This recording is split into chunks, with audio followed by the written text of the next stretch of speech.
Panggap ti Benguet First District Engineering Office ti DPWH nga ipatungpal ti panakatarimaan ti kalsada nga umuneg iti trading post ijay La Trinidad tapno maisimpa tinasa o kalsada kan makatulong kadagiti Manalon. Kanayunan na detalye isang bay ni Christine Bornolia sa Baway.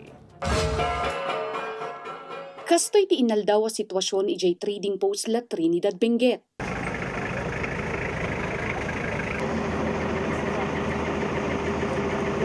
Innaldaw nga adati sumsumra kadadak kalalugan tapno maidanon ijay Manila dagiti nateng at tagilako dagiti Manalon.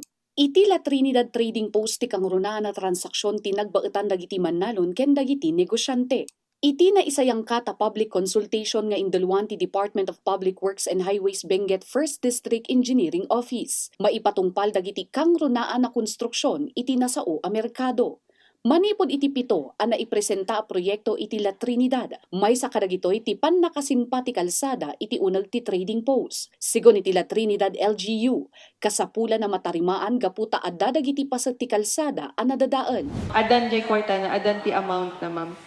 Han nga lang na ipakita dito dagi jay amount na. Ngam ti no mai-implement siguro around ko dito yun, April or May, start na of this year.